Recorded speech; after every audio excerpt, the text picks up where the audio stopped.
Now, there is a school of thought that would say it's not that smart to walk around on the highway in the dark wearing black, but of course, I'm here at American Glass Research, and I have a feeling they don't want me to be here. I have no bad intentions, but I don't want to test it. And so, under the cover of darkness, I didn't even know what I'm doing here. I just was in Pittsburgh trying to check if Max Urich was dead or alive. And I figured we could come and look around and see what we see. Actually, one of the things I wanted to do is, I don't know why this is happening, but just recently it's come up again. This stupid notion of muzzle flash coming out of one of the first story windows. I thought we put this to bed, but you know, maybe it's social engineers. I don't know. The stories come back, and I just want to go over some of the key points to point out to people how there is no way that muzzle flash came out of the first story windows. Not the first window, not the second window. This is the Butler, PA Farm Show Fairgrounds over there. We've got our infamous water tower in the distance. I'm not live right now for obvious reasons. Maybe not obvious. I don't always want to reveal my location, particularly in municipalities where the police probably want me dead, and George's asshole brother is constantly sending them messages about where I am and what I might be doing. Okay, so here we see one picnic table.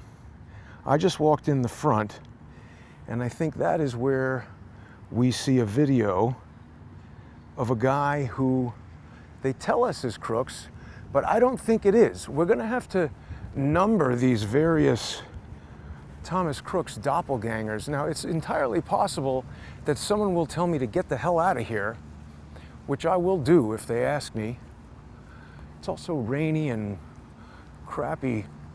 It's been, I guess, you know, because of this hurricane, it's been raining for like 3 days.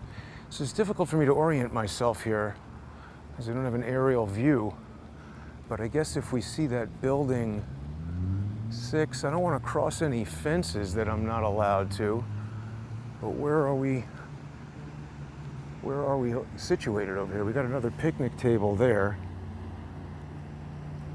You see that? Oh wow. So we're getting a little lesson in the photosensitivity.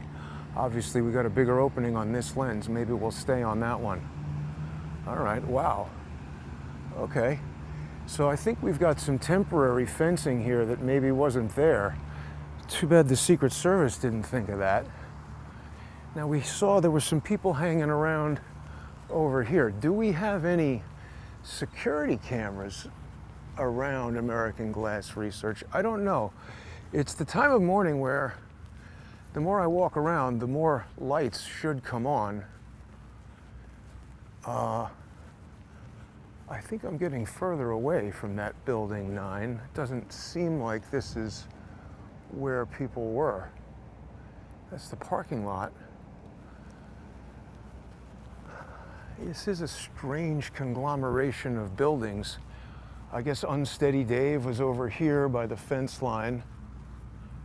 Got some trees there. As I said, I expect the sun to break any moment, so maybe it'll be clearer what's going on once that happens. And I don't know, maybe if I would imagine all of this property is, here we are. I recognize those things. Okay, right, of course. So here's the first floor. This is exactly where I want it to be. Perfect. So yeah, Unsteady Dave is right over here by the fence. Notice, somebody should maybe go visit Unsteady Dave and give him a 3-axis gimbal for his birthday. I guess we gotta wait until next July. But here we have the windows in question, okay? And here we have the parking lot where the Butler County police officer the one guy who captures the footage both up on the roof. We got a lot of cars parked here. Are people working this early in the morning?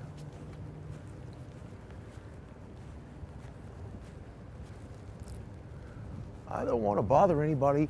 I have no bad intentions. But, okay. This is right where the car pulls up.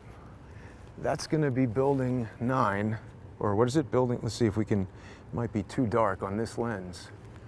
I think we can see that.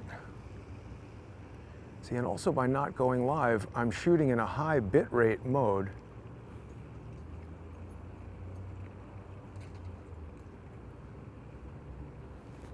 There's somebody.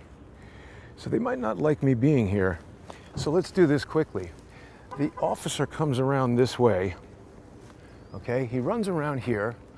We see no interesting activity on window number 1. That's that window.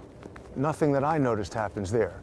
Window number 2 is where I see an infrared light for 1/5 of a second, 6 video frames. Window number 3 is where unsteady Dave Stewart captures 2 headlights of an SUV, and we can tell that they are because somebody has a separate video of an SUV somewhere over there reflecting into this window. And you're going to remember from your own life, you've witnessed motion parallax. We can even see it right here. See things inside that window. Look at how much they move. I move a little bit, and things inside the room. You see that bright light behind the edge of the window pane? I'm taking 1 step, and that light appears. Let's do this carefully. See, there's a sliver of light. I move this way, and look at how dramatically it's moving across the window. That is motion parallax, because that light is deep within that room. I'm looking at the face of this building. So let's talk about stereoscopic depth perception. Let's say that building is about 100 feet away from me right now, and then the room is maybe 20 feet deep. So that light inside the room is 120 feet away from me. And the plane of the window, the glass, it's 100 feet away. So the difference of the 20 feet causes that motion parallax where the stuff inside the room appears to be moving much more. I hope people understand what I'm saying. The best demonstration of this is when you're in your car driving on the highway or something like that, and the little short fence next to the highway, there's a light reflecting. See that? Look at how much. I move a little bit. See how that's moving? So if I'm a police officer with a body camera, see that dot, that point dot on the window? Now it's darker here, but we can still see it. Look at how it moves. I'm moving a little. Look at how it moves relative to the window frame. Do we see it? Yes, because that is some light from over there. It's that bright light reflecting in this window, and I move a little bit, and it moves a lot. The infrared dot that I'm talking about, it stays glued to the pane of the glass. Let me do this like this. People can go extract 6 video frames here. You'll see. You move, that thing moves a lot. I don't even need to stick around here much longer. I've just shown what I'm talking about. There's certain things that are self-evident. I don't need to prove that the sky is blue. I don't need to prove that jumping off of the Empire State Building is likely to kill you. It's self-evident. This is physics, optics, math, science. I don't need to prove these things. Now, the other thing people were interested in is where the hell was this thing, this image of crooks? Some wall with grass. So we know that Buddy Boy, what is it, Mike Merkel, they're up there in the 2nd floor, right over here. right above this building, right? So I guess, I don't know where he would have observed crooks or the fake crooks from. Maybe that was even the real crooks. It's that wall right there, I would think. Ah, yeah, see, because those two are the windows that they're stationed in. Isn't it remarkably coincidental that we'd have him standing right by? Is this the wall? I mean, let me see. How many angles of this wall can we see and determine later when we're looking at that blurry, low-resolution photo that hopefully my lawsuit will get us a better image of? They're probably like, hey, who is this guy walking around? Maybe it's that wall over there. So is he photographing him out of this window? These guys are dancing all around American Glass Research. I think I'm about to be confronted by an employee here. I'd say it's this wall. Let's just see if we can get footage before I get kicked out. I think it's this wall that Crooks is hanging out at. There's the park bench or whatever. We've got these stairs here. Yeah, it must be this, by door lucky number 13. I think that's where the photograph of Crooks is taken. I would think. I don't know, if this was New York, I would get kicked out of here by now. I can't believe the lack of security at this site. It's a good thing I have no ill intent. I got no beef with American Glass Research. Well, I think it's a Masonic something or other. And I don't know. There we go. So we've just learned a lot about that window. And by the way, people are going to be annoyed that I didn't walk right up to it and look and see if it can open. So, okay, I've looked at some more debate on this last night. Some people are saying, oh, that's I don't know, I'm not a window expert, but it's some bay window, some other kind of window that can open, can't open. Here's the thing. Even if you have the exact same window at your house from the same manufacturer and yours opens, how do you know 20 years ago these guys weren't installing it and they said, oh, they forgot some part. All right, well, let's just screw it shut. Let's seal it with Bondo. Let's glue it with Gorilla Glue.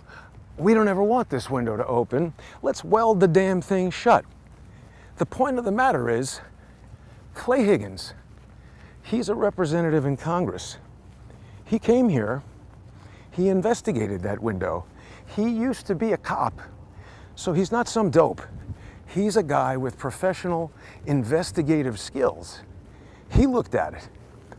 And he was here days after the incident. He said it wasn't broken, it hadn't been recently replaced. He interviewed the person whose office it is, and they said it's never opened in 10 years, 20 years. What was the testimony? And on top of all that, it is not seen open in the video in question. So, what the hell is going on with all this debate? Now, I want people to observe the side of this building. Do we see these vertical lines? That's a consistent pattern. This does not look like a recently replaced window to me. It's got dirt on it. There's rust here in the corner. Even though it looks like it might open, I don't know anything about installing windows. That tape on it looks old. This window's been here for a long, long time, okay? And people are gonna say, no, I looked at the video and in the upper left-hand corner, it looks like there's smoke. Let me explain again for the dense. Video compression, it relies on a delta scheme, a delta frame scheme, meaning a computer analyzes not just the frame as it does with the JPEG photo made from something like an HEIC image from Detective Gian Vito's phone, because that's just a single image. There's discrete cosine transformation and other things that happen, color decimation, to make the photo smaller so that it occupies less space on a computer disk or being transmitted over the internet. These are compression schemes that have existed since the 1980s that I'm aware of. And there are more modern ones now that do wavelet things and whatever. But as far as I'm aware, HVEC and H.264, these kind of things, they basically are comparing the first frame to the second frame to the third frame. And you see how this sky, it's all basically the same over my head. So instead of storing 30 pictures of this sky for every second of video, this complex computer algorithm is going to say, gee, Jason's mouth is moving like a fucking motor, as it always does. So we got a lot of changes over here and not a lot of changes over here. So we need more data around this area and less up here. So from frame to frame, the delta, the difference is low, and therefore the data is low, okay? Now these are algorithms. They have certain rules about how things generally work. They understand that this is a pretty common type of shot that you would have in a video. Somebody in the center of the frame talking with a particular area of the frame not changing a lot. Now, when you get an epileptic moron like Unsteady Dave shaking around like crazy, photographing, excuse me, we're talking now about the police body cam. The police body cam also uses the same type of compression schemes. I'm leaving. No, I don't think so. I'm leaving. Have a nice day. Do you know if Masons started this place? And then you can't help me. Perfect timing. Just in time to GTFO. How do we like the logo on that? Looks like the U.S. Army Corps of Reserves, or engineers. That was perfect timing. Kicked out right on time. Anyway, the police body cam, the guy's moving around pretty erratically. It's a super wide lens. There's a lot of stuff changing in there. Plus, I've stabilized it, so what you see looks like it's not moving around that much, but it actually is. So there's all this delta happening around those vertical lines, which the scheme expects them to remain straight, and when they aren't, it becomes confused and certain artifacts get introduced. It's breaking the compression, and that's not how it's supposed to work. But that's what makes it look like smoke. Blocky areas that are changing frame to frame because there's not enough data to properly represent what that thing is supposed to look like. So that right there was a lesson in video compression, motion parallax. The last thing I want to say is the empirical evidence that it's not muzzle flash is that the muzzle flash of a gunshot, it's the residual heat and light and energy from an explosion that happens inside the cartridge of a, what? A bullet? What do you call a projectile and the cartridge inside a gun? Gun people know what I'm talking about. The hammer in your gun hits the thing that ignites the chemical gunpowder inside there and creates an explosion in the barrel of the gun and sends the projectile down the barrel out the front of the gun. Gas and heat energy shoot out the front and you see a flash. But this is a chemical explosion that takes place over between 1/500th and 1/1000th of a second, according to the internet. And when you are running a police body camera at 30 frames per second, even in a very low light situation where the camera has the ability to keep the shutter open for the entire duration of an entire video frame, that's 1/30th of a second. That wasn't happening in the middle of the day in July. A camera like that will use a high shutter speed to compensate for too much light, exposing the sensor for less than 1/30th of a second, maybe even much less. The point of the matter is, even if it's open the whole entire time, there's only 1/30th of a second per photograph that has an opportunity to even see that 1/500th of a second event. 1/500th of a second is a much smaller amount of time than 1/30th of a second. So if something happens in 1/500th of a second, if your shutter happens to be open during that 1/500th of a second, you'll see it. but then the shutter closes and we go to the next frame and that event is over. So there's no fucking way on earth, since the invention of firearms and motion picture cameras, that a muzzle flash is being recorded over more than one, maybe two, if the event happens right in the middle. It's super unlikely. One frame is all you're getting of muzzle flash at 30 frames per second.